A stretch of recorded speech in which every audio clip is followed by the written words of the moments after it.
ഗുജറാത്ത് ടൈറ്റൻസിനോട് 36 റൺസിന്റെ തോൽവി ഏറ്റുവാങ്ങിയ ശേഷം പ്രതികരണവുമായി മുംബൈ ഇന്ത്യൻസ് ക്യാപ്റ്റൻ ഹാർദിക് പാണ്ഡ്യ. കളിക്കാൻ ഗ്രൗണ്ടിൽ കൂടുതൽ പ്രൊഫഷണലിസം കാണിക്കണമെന്നും ബാറ്റർമാർ കൂടുതൽ ഉത്തരവാദിത്തം കാണിക്കണമെന്നും പാണ്ഡ്യ പറഞ്ഞു. ഫീൽഡിംഗിൽ താരങ്ങളുടെ പ്രകടനം മോശമായിരുന്നു.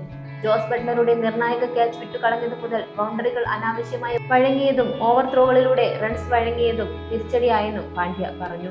അതേസമയം ഗുജറാത്തിന്റെ 196 റൺസ് പിന്തുടർന്ന മുംബൈയുടെ ബാറ്റിംഗ് ഇന്നിംഗ്സിൽ മുംബൈ ക്യാപ്റ്റൻ 17 പന്തിൽ നിന്ന് 11 റൺസ് മാത്രമാണ് നേടിയത്.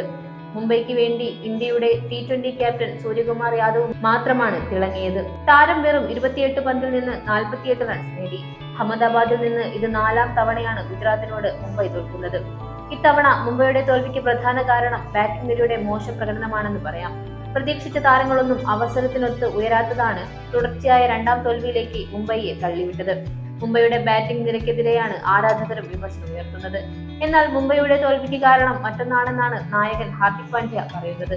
മത്സരശേഷം തോൽവിയുടെ കാരണത്തെക്കുറിച്ച് പ്രതികരിക്കവെയാണ് ഹാർദിക് ബൗളർമാരെയും ഫീൽഡർമാരെയും പഴിച്ചത്.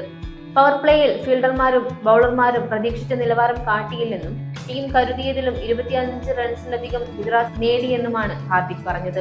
എന്നാൽ മുംബൈയുടെ തോൽവിക്ക് കാരണം ബാറ്റിംഗ് നിരയാണെന്നാണ് ആരാധകർ പറയുന്നത്. മുൻ നായകനും സൂപ്പർ താരവുമായ രോഹിത് ശർമ്മയെയും നായകൻ ഹാർദിക് പാണ്ഡ്യയെയുമാണ് കൂടുതൽ വിമർശിക്കുന്നത്. ആദ്യ മത്സരത്തിൽ ഡെക്കായ രോഹിത് ശർമ്മ ഗുജറാത്തിനെതിരെ 8 റൺസെടുത്താണ് പുറത്തായത്. ആദ്യ ഓവറിൽ തന്നെ രോഹിത് ശർമ്മ മടങ്ങിയത് മുംബൈയെ കാര്യമായി ബാധിച്ചു. നായകൻ ഹാർദിക് പാണ്ഡ്യയുടെ പ്രകടനവും നിരാശപ്പെടുത്തി. 17 പന്തിൽ 11 റൺസാണ് ഹാർദിക് നേടാനായത്. ഒരു ബൗണ്ടറിയും ഇതിൽ ഉൾപ്പെടും. നിർണായക സമയത്ത് ഹാർദിക് നടത്തിയ മെല്ലെപ്പോക്ക് ബാറ്റിംഗ് മുംബൈയുടെ തോൽവിക്ക് കാരണമായി. അതിവേഗത്തിൽ റൺസ് ഉയർത്താൻ ഒരു ശ്രമം പോലും ഹാർദിക് നടത്തിയില്ല. ഹാർദിക് പാഴാക്കിയ പന്തുകളായിരുന്നുവെങ്കിൽ വിജയത്തിന് തൊട്ടടുത്തേക്ക് എത്താനെങ്കിലും മുംബൈക്ക് സാധിക്കുമായിരുന്നു. ഹാർദിക്കാണ് മുംബൈയെ തോൽപ്പിച്ചതെന്നാണ് ആരാധകർ ചൂണ്ടിക്കാട്ടുന്നത്.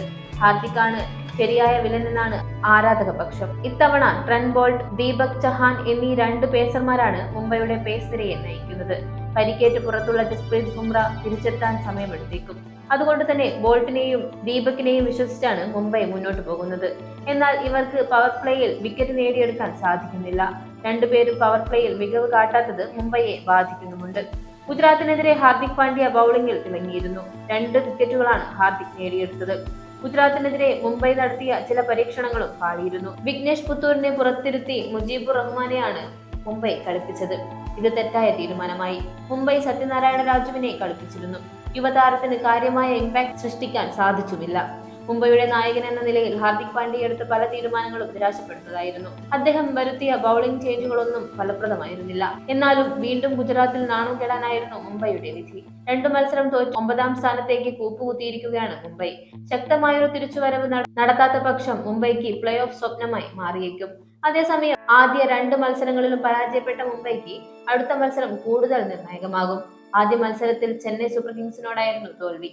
4 വിക്കറ്റിനാണ് തോറ്റത്. ടീം അടുത്തതായി അജിങ്ക്യ രഹാനെയുടെ കൊൽക്കത്ത നൈറ്റ് റൈഡേഴ്സിനെ നേരിടും. സീസണിലെ മുംബൈയുടെ ആദ്യ ഹോം മത്സരമായിരിക്കും ഈ മത്സരം.